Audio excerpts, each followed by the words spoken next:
Hi, everybody.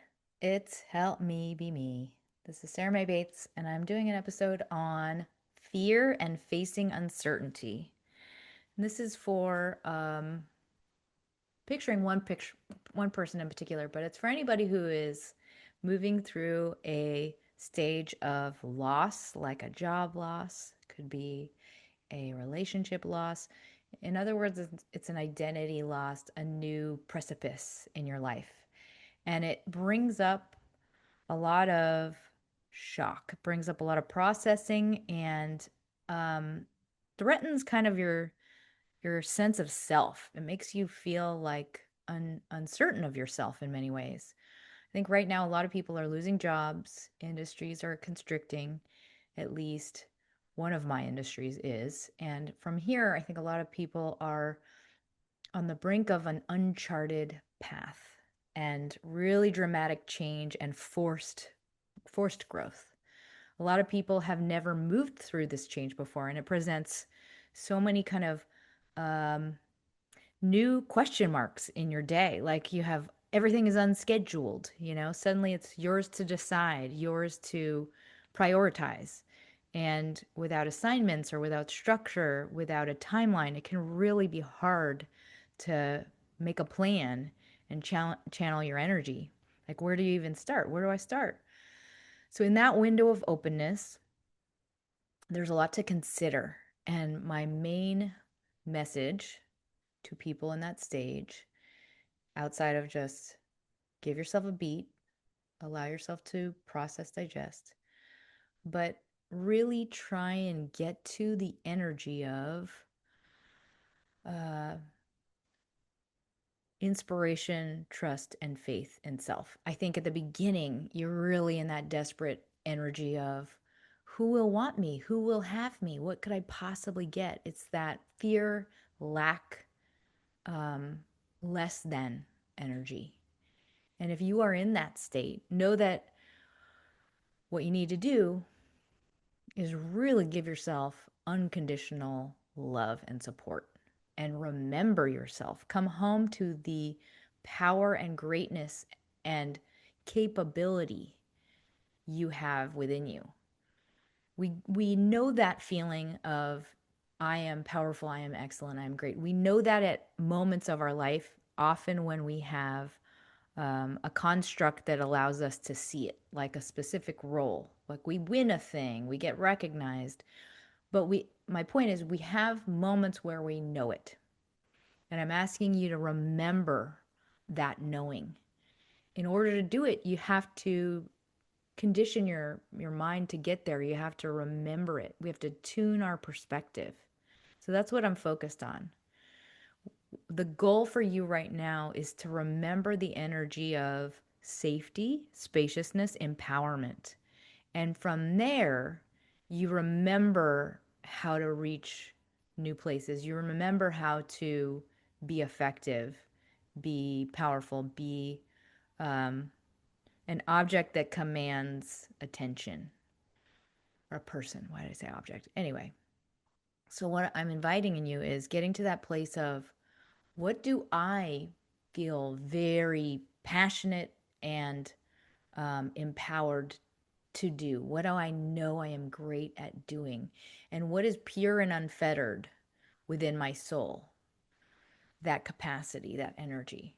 Because when we're in that state, that is when we flow. It creates a value that is specific to us, and no one else can replicate it. It's from that focused energy that we can work and work and work without awareness of time and space. And we also really get excited about things. We make things that we love. And and by make things, I mean it could be anything. I'm talking about like a personal project or an app you're building or a painting or you're writing a novel, or it could be a building a workflow or solving a new problem in a new way or repackaging yourself as a new thing because you have these specific skill sets and you can tackle a problem in a completely new vantage point. Or maybe you're building a video channel, or you're making a business plan. Whatever it is, we need to approach those things from the energy of agency, like safety within oneself. And that is the emphasis in that sentence, is within oneself. And I think we can curate that. Often when we lose a job or we lose a position of some sort, like a relationship, we feel shattered because it was taken from us. It's like someone took your identity in some shape or form. It's like we lost a portrait of who we are. And often it's partly the job itself, but it's often the perception of stability that was created by having something consistent in our lives. So it's like an ego threat. The ego wants to abate a perception of risk or danger. So for that to be kind of flooding your body is part of the thing you're experiencing. So that was kind of like my blended intro into my what. And now I'm going to go to part two, the why. When we face any trauma of this scale, it's a lot of chaos. It's a lot of tumult. Everything's up in the air. It's like having that rug pulled out from under you. And I think a big part of it is just change. It's the loss of sameness, the loss of routine. But the part that's tied to identity, um, I think it's so much easier to have a mirror to self when that you feel confident in when it's reaffirmed by all of these other cultural things. So like your title, what you do, how people respond to you in a routine. If you have a specific role, you have a specific um, amount of power or esteem. It's like how we know our own worth. It's how we feel really solid in our own worth. And that is one of the hardest parts of the loss to reconcile. It's because your brain is trying to reaffirm that definition with other things. So you might find that you're reeling, like you're categorizing, you're constantly like redefining the value of what you mean because of this thing and this thing. Well, if I'm still good because of these things, and like you almost have to like list them out. Your brain does this thing to like redefine and reaffirm I'm still good, right? I'm still good. And then, so the replaying and the taking apart things from different angles, it's like it can really make you feel like unsure or like the rumination just might be on high. Partly for that reason, it's like the computer just like redefining all definitions.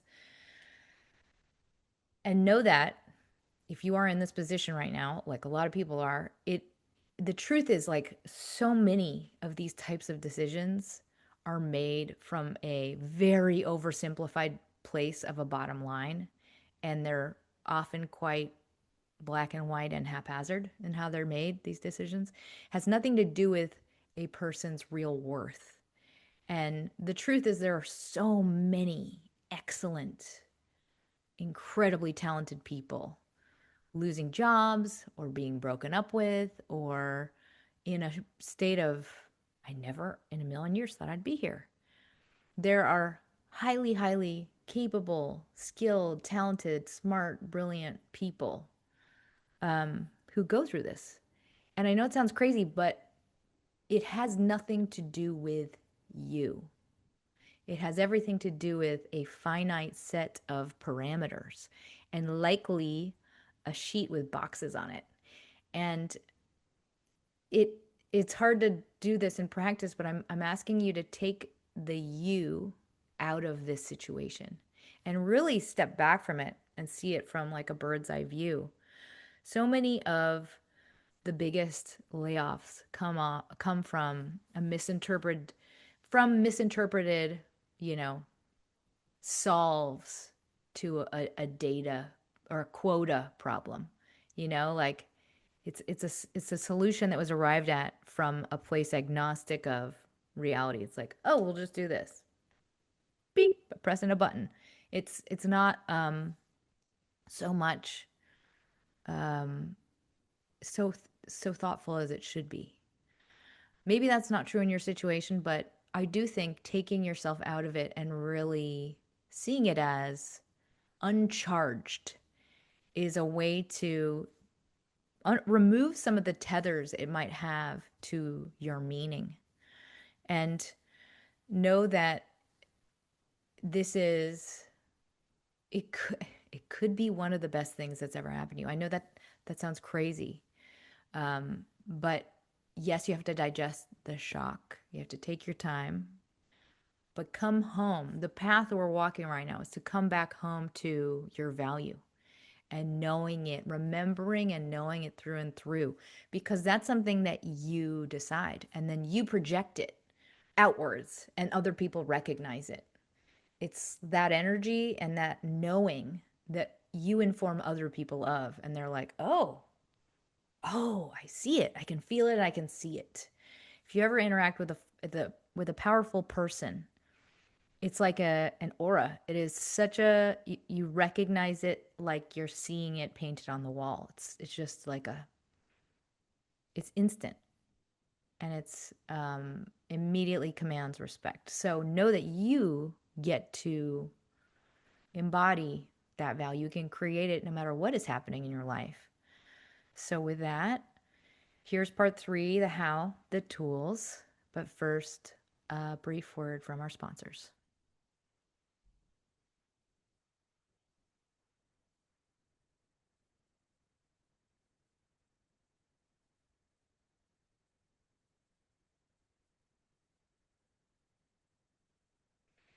Okay, here are some tools for retuning the energy of value. All right, the first tool is called All That I Have Made with My Two Hands. When we feel a little shattered, it's nice to just do a case study. Get your brain in that memory of, oh no, no, I know. I'm very good. I can do lots of things. So as an exercise to return to that energy of limitlessness, safety, spaciousness, empowerment, and also what do I actually care about? What is the thing that gives me limitless energy, this that pure unfettered energy? um, I want you to write a list in your journal of all of the projects or accomplishments you have brought forth in this world with just you, your two hands, or your initiative, your insight, your power, and specifically all of them. But I also specifically want you to highlight the ones that brought you the most joy and satisfaction.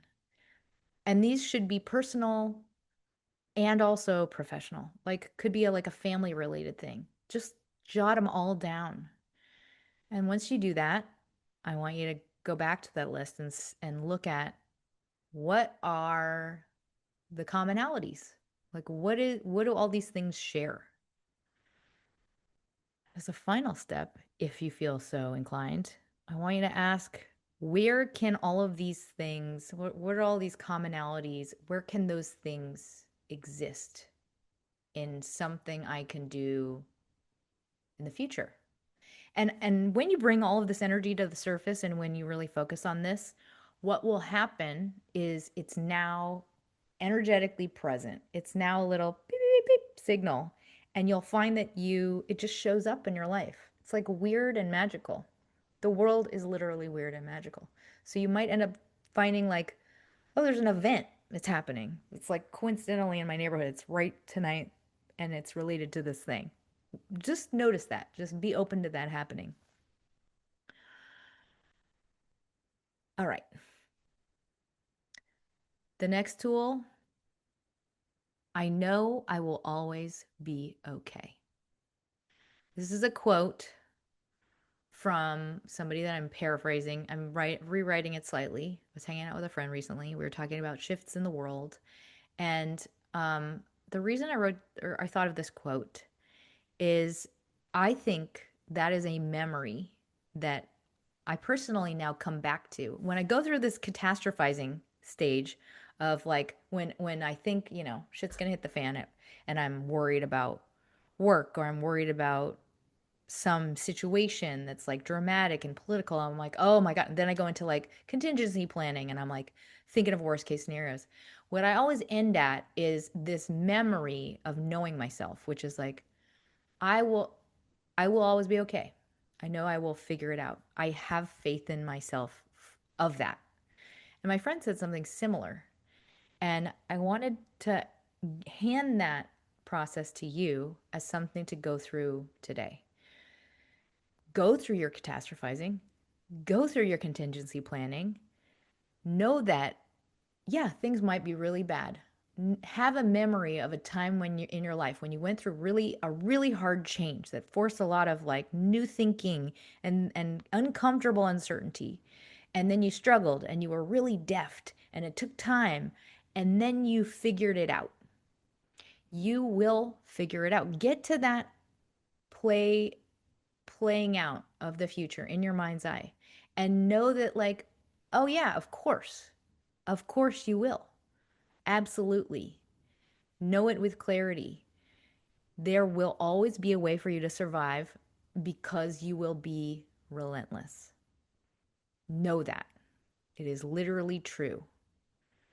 And in fact, the opposite of that is way more unlikely that you'll just be like, oh, let the let the house burn down. I don't care. If that's the case, then I think there's definitely help that needs to be arranged in your life, like, mental health and family support. But if you are a person who is moving through the motions and is doing what you can to grab support and grab the tools and go through all of the things you can possibly imagine, allow that truth to dawn on you authentically in your being. If you are relentless, it is literally true. You will always be okay. Know that. You will be okay. You just have to go through all of these new motions.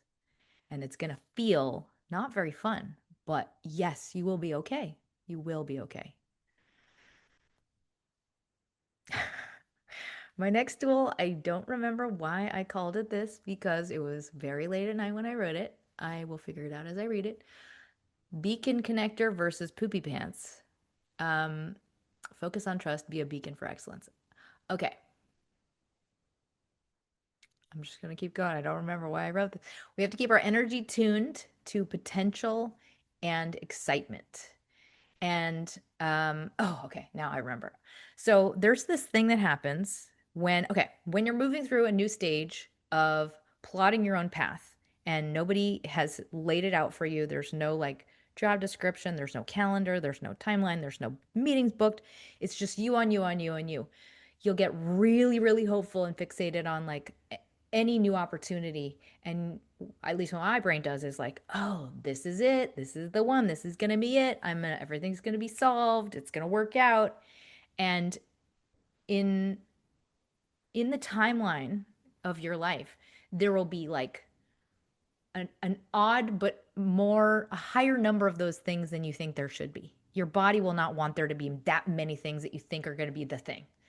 But you have to continue to be relentless and not resist the temptation to get into that, like what I'm calling poopy pants energy of like, it just sucks because I've been trying really hard. And like that was so perfect. And it was like I did all that work. And like as soon as you get into that energy, and I'm not saying that's not for sure like deserve it energy, like it might have been like 100% worth being really sad about, but don't let yourself get stuck there. It's like if you're going to go there briefly and then reset. Like I want your eyes to be always looking at the distant mountaintop beyond the one you see in front of you. It's like that's the position of your energy. It's like, I'm still going. I'm still hiking. I know where it is. It's that way. Just keep hiking. Same energy needs to be focused on, I want there. I want up there.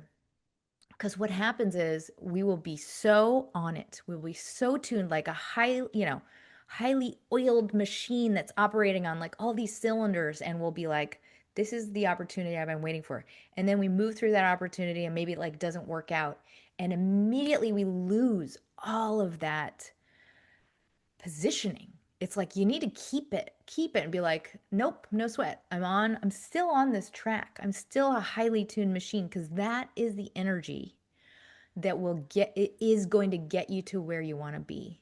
Like we have to channel our focus toward passionate, empowered, bright, energetic, being in that pure, open, and productive state.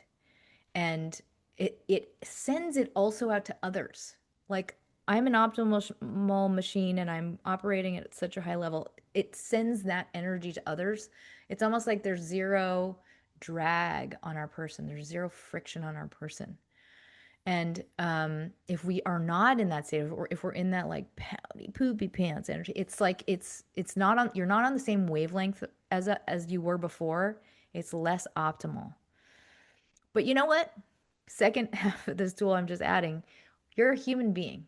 So if you are legit, you have to go through a stage of like, I'm gonna fucking cry today. Do it.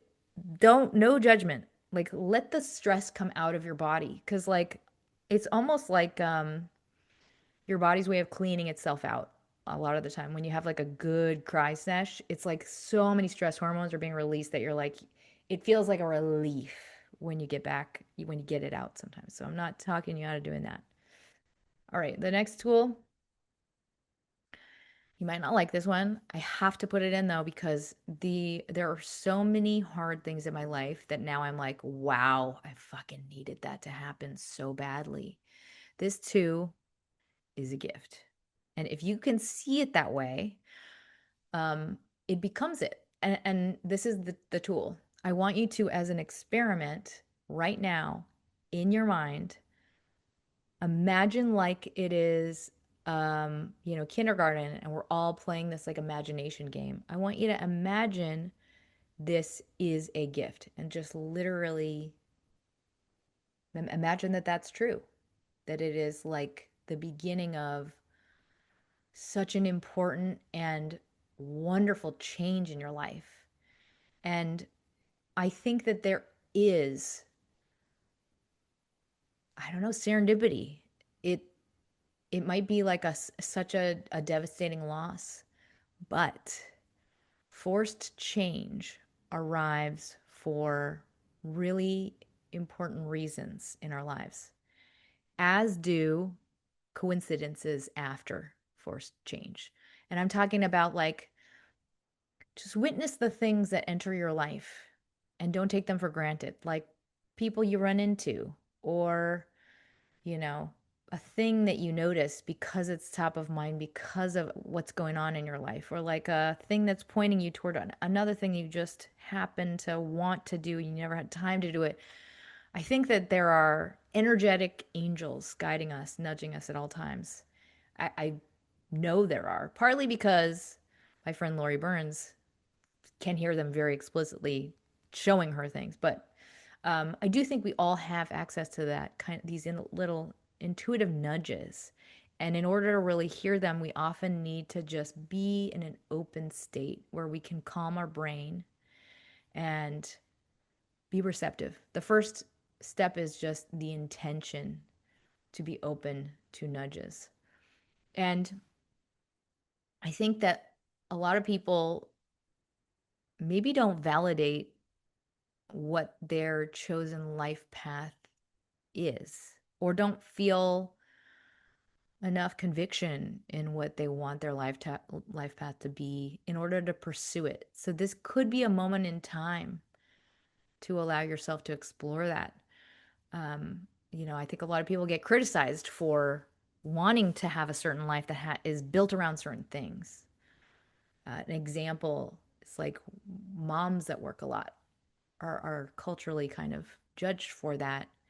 And if you are drawn to a certain set of things, um, maybe remove the guilt or the talking down on that thing as being impractical.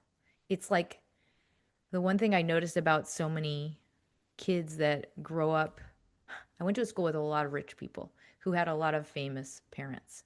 And what that enables, that little incubator, that bubble, it enables people to just dream limitlessly, and they have an unfettered expectation of what they are capable of.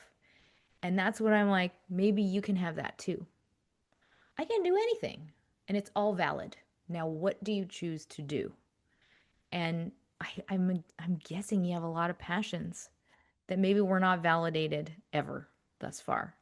So, all of that is to say, whatever has in your mind lived on a, this is speaking for myself anyway, I have such a high bar that all of these things are in my mind's eye going to always be a little bit out of reach because of my bar. And I'm inviting you to pursue that thing and maybe let it be imperfect. Just go through the exercise of pursuing it. Like I can't do that. Maybe just do it and see what happens. Now is the time. All right. The next tool, was I enough? I think when you lose a person or a job, the first question you have, or one of the first, is like, was it me? What did I lack? What was wrong with me? Why? How could a person not want me? How could a company not want me? And I just want to remind you your worth is beyond a list that defined you on paper. The bottom line is just the like shorthand I'm going to use for that description. The bottom line is always the bottom line. And it's always oversimplified and based on a few tiny details. And instead, I want you to ask, is there a reason this crossroads has entered my life?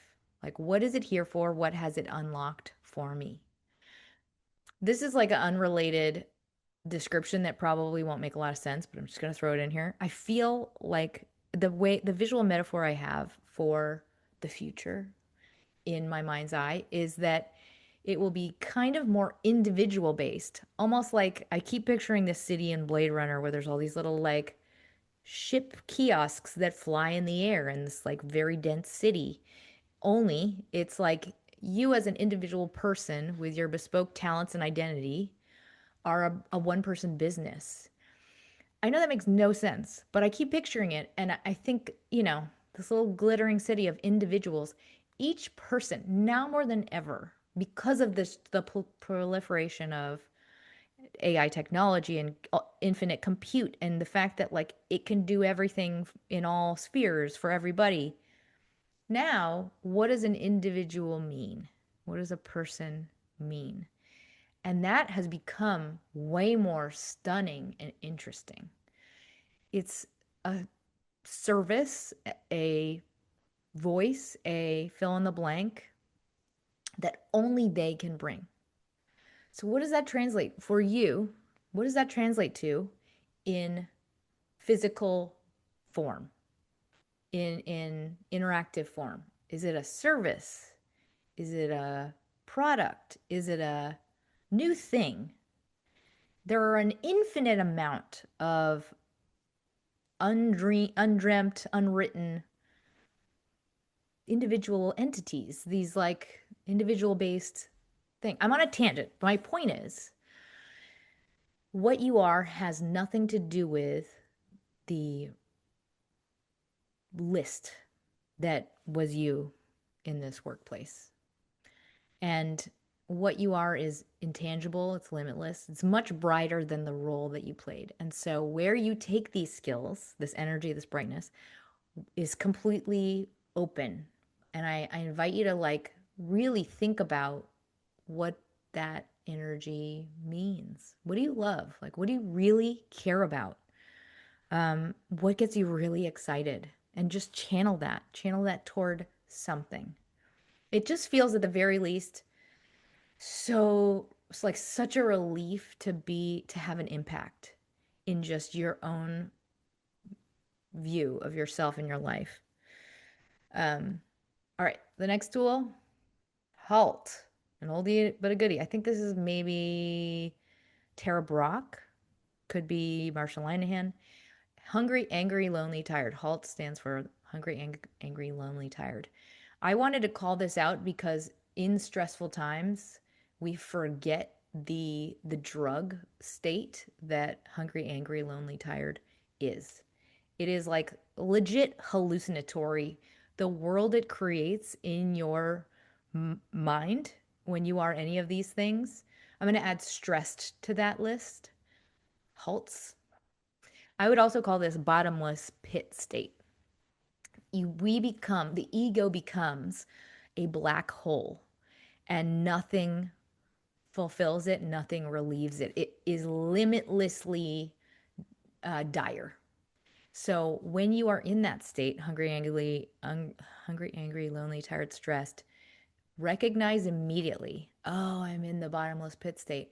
For me, it's wanting other people to give me attention and feeling so sad, replaying the sadness story, and then nothing fulfills it. No matter what anybody says or does, it's like it's not good enough.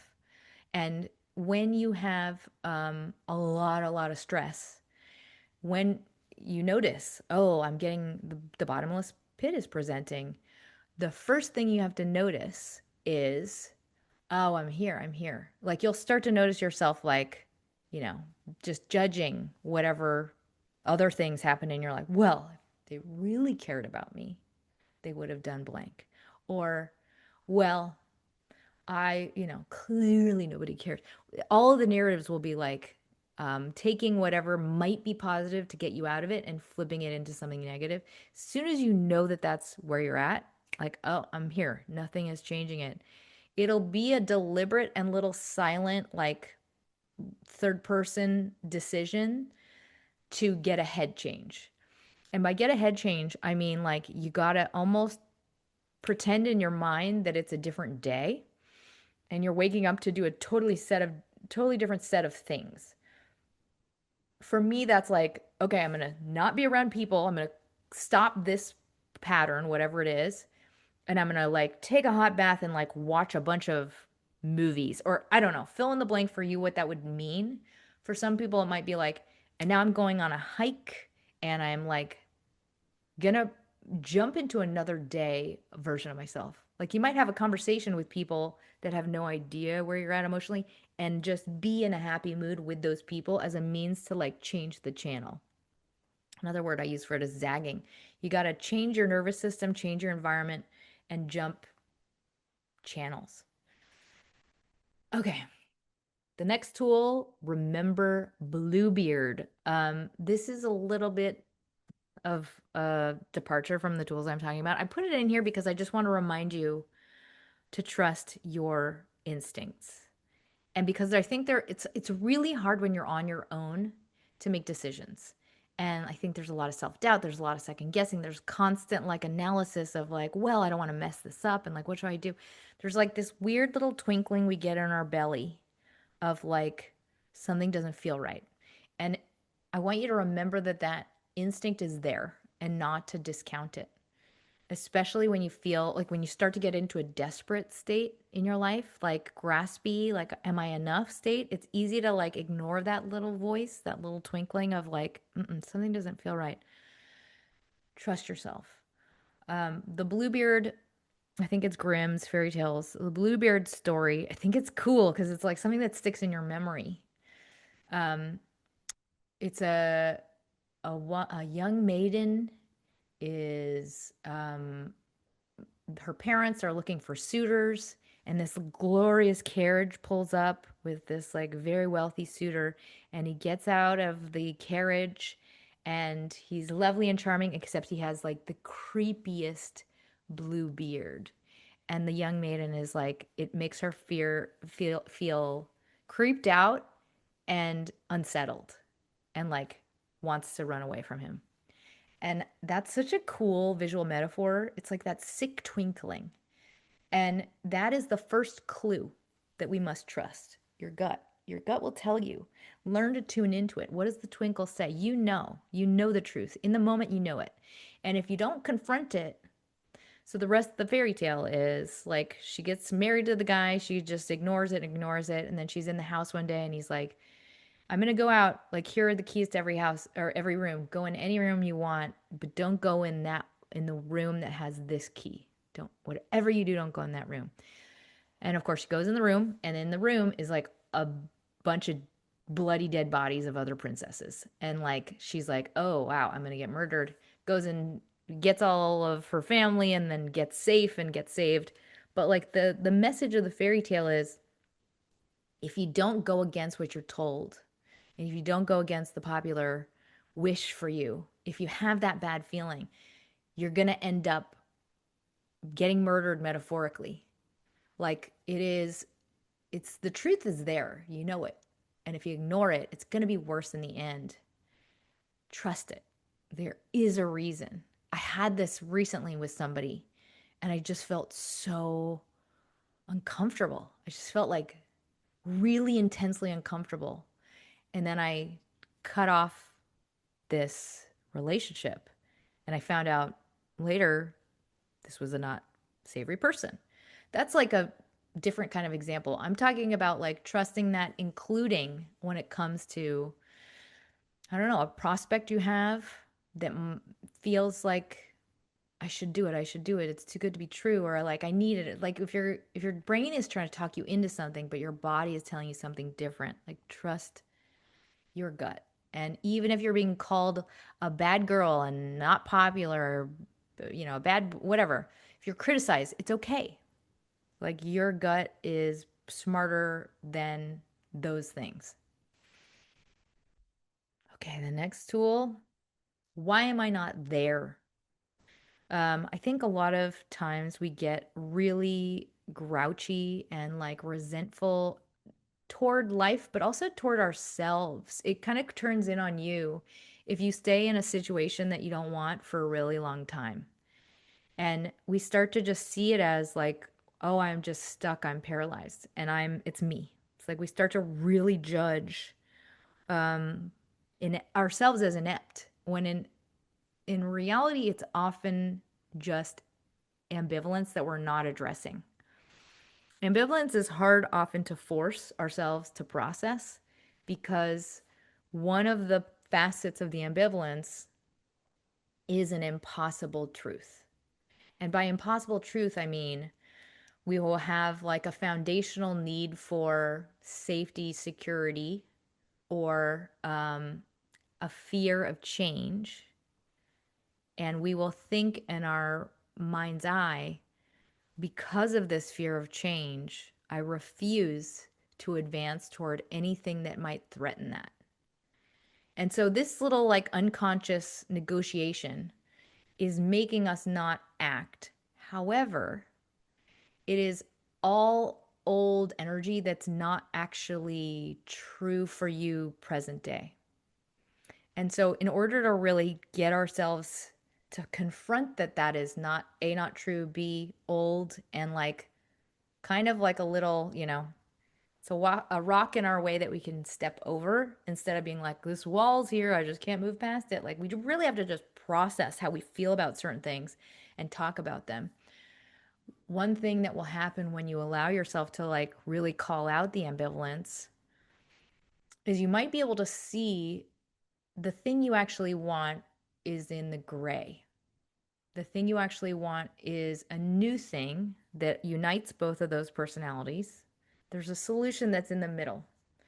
And for us to really open ourselves to seeing what that solution in the middle is, we have to just talk it through. And the good part about reconciling ambivalence is like that gray solution in the middle is an innovation. There's something for us we have not explored or talked through. There's all these like versions of the thing we might want to do that might be invented by us. And it also might be something that now can arrive because we've quantified all of the variables of like, these are my conditions. These are the things I truly want. And these are actually the things I now know I absolutely 100% hate. So it's like allowing yourself to really spec out what is embedded in this like I'm not moving in this direction. Where is the right direction for me to actually head? So, in this tool, I'm inviting you to have a conversation with yourself about it in your journal. What is your truth? What is the truth of what you really legit hate, don't want, loathe? And what is the truth of what you do like, what you're great at, what you would love to design in your life? If there was a job where I could do XYZ, that would be great. What I actually love about this other job is this. I want to see all of those things. Just spell it out for yourself. If there was a job that could be me just doing XYZ, it would be awesome. Just write Explore. See where that material takes you. All right. The next tool, wise mind. This is a oldie but a goodie, Marshall Linehan. I put it in here because I think it's like if you are a person who is constantly doing really technical work, your brain is going to be in a state that is less creative, less emotional, less um, able to be aware of what is possible. So just I know for myself as a creative person, I spend like a lot of hours doing like really not fun technical stuff. And the more you're there, the more you will feel anxious and hopeless just because of the hemisphere you're in. So this tool is quite literally a way to rebalance your hemispheres if you're feeling like anxious. You draw a circle and then you draw another circle that overlaps with the other circle. So there's a middle area. And then the left side, you're going to write rational. On the right side, you're going to write emotional. And then the middle, you write wise. So literally, the rational side, you jot down rational facts. The right side, you write emotional things. I feel anxious. I'm worried about the future. I feel sort of lonely. I feel all of the feelings. Like, really, when you're in the overly rational side, it helps to just be really focused on the feelings, emotional feelings, how your body feels, get embodied. And then once you're done with really populating the right side, wise is where you can come home to I know I'm okay. I know I'll be okay. I know that I am moving through a stage of my life. Whatever those like the combo of the two is. Okay. I think I got three more tools and then I'm going to close. My next tool, how I'll feel. I think one thing that happens, if you are a controller like me, one thing that we often do is we will plan things in the future and then react to the things we planned in the future as if they have already happened, which is super self-limiting.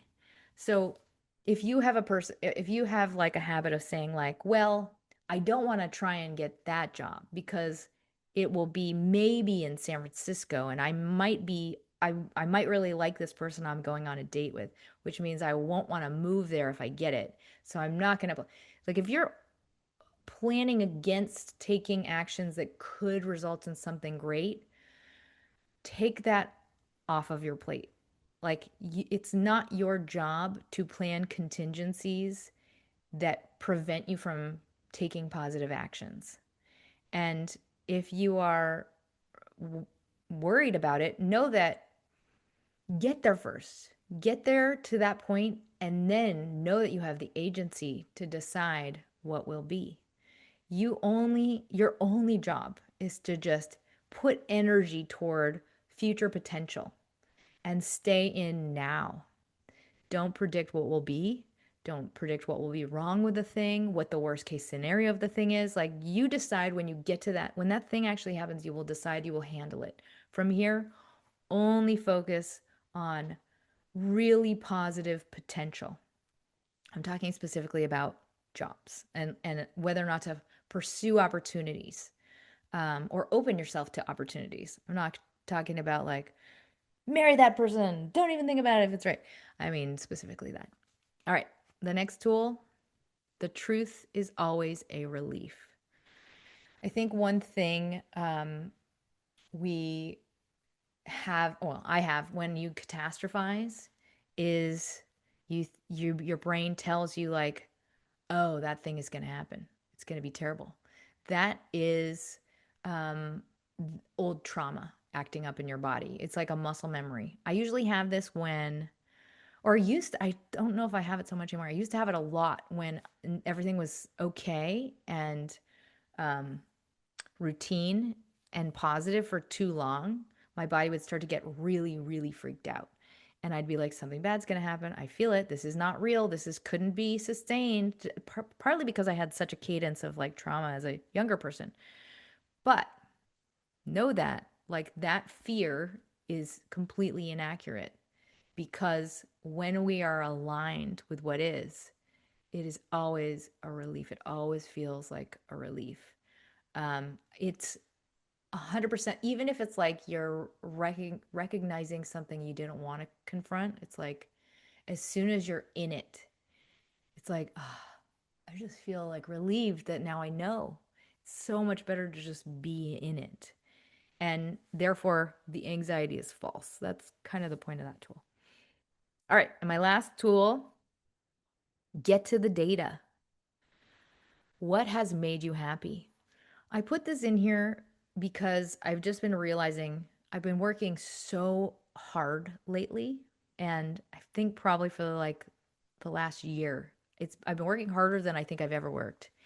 And I have recognized in myself, partly because I work with, um, I'm gonna, I don't think I should say his name. I work with a very famous person who is an athlete and a actor who does all things. Their work ethic is so shocking to me. Like the bar and the level of energy and the level of how they show up, embodied and excellent and on at all hours of the day, no matter what it is, with no perceived limit to that energy. There's no moment of like, oh, I'm just so tired. Like I feel like, most people or I interact with are, there's a put upon, like there's a moment where they allow themselves mentally to be like, and I'm done and I'm tired and I just can't, like there we allow that, like that mental state to be a part of our day. And not to say we should not do that if that's true, but what I'm trying to describe is now that I'm in a like different kind of level of operation where I'm like, oh wow, I'm now a marathon runner. I've been doing a lot for a really, really long time. Um, I recognize that all of the hard work I do is so incredibly worth it because I have now the life data to show me what it resulted in. So, like, this is such a long way of saying that, but like, remember that life is a progression of really hard work and then really intense joy. And the hard work is worth it. And I mean, even the like really, really long, feels like it's never going to end hard work is worth it when you get to that goal. The I think as a modern day person, it's really easy to forget how hard work can be and how exhausting it can be and how stressful and fear inducing it can be to do new things. And I think I've really pushed myself more and more as I've grown older to just endure that fear and that uncertainty and do it anyway. Like as a college kid, I would just, as soon as I entered the uncertainty, I'd just tap out and I'd just not show up. That was just like my way of dealing. And now I'm like, I'm going to go through that fear and uncertainty and I'm going to stand on a stage and sing through it. Like that's kind of like how I operate. And it's now made it because of that, because I've like kind of like hacked that state of being enough to get through those experiences. Because of that, I have risen to greater heights as a creative person, but just as a person. So, what I'm trying to say is like, remember past times in your life where you worked really hard for something and then you got to experience the joy that resulted. And I'm guessing you at least have one of those things, you know. Think about a moment in time. It could have been like you spent a really long time on a gift for somebody and they loved it. Whatever it is, just remember that data. Remember that data point. It's worth the work. So if you get into that state of like, oh my God, this is never ending, is it ever going to amount to something? Yes, yes, it will. And you will maybe weep with joy when you get to it. So move through it.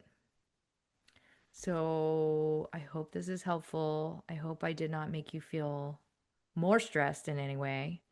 I know it's a very hard time and it's hard to think when you're in a lot of stress like this. It's very hard to like process because your brain is kind of disjointed. So I get that that is not easy. In closing, never forget that when you're not in that scarcity setting, we can see potential. Our brain can like logically access it, and we have that capacity to hope. It's the frame of reality that has changed. It's not um, who you are. It's just your frame for what is has changed dramatically. So I'm asking you to remember, revisit what reality looks like when you feel safe, when you feel a sense of spaciousness, groundedness, safety. You will be okay, and know that you're reacting to new information. It's just simple, objective information. It doesn't change who you are. And it could be one of the best things that's ever happened to you. And I think you'll look back on this time as such a powerful, important, pivotal moment in your life. And you'll just remember it, you know, as the beginning of something versus the end of something. I remember when I worked at a place, my two best friends both were let go and they went on to pursue their passions. And one started a business, one started pursuing her art. And I was there still. I stayed at the job. And I remember thinking, like, I wonder if I would have been better off if I had followed their path. I have no idea. But all of that is to say, you are bigger than the list of things that sum up your value on a piece of paper. You are more than your bottom line. You are a presence, a legacy of wisdom, a personality that brings joy and your essence to an environment. You are a force, and you are expansive, and you are capable of so much range and reach and growth and potential. Um, so I wanted to remind you of that. Your job is just to visualize what you want, add energy toward your goals, and trust yourself. I'm so sorry if you're struggling and you have gifts. I want you to be able to see that, know it, and don't forget to smile.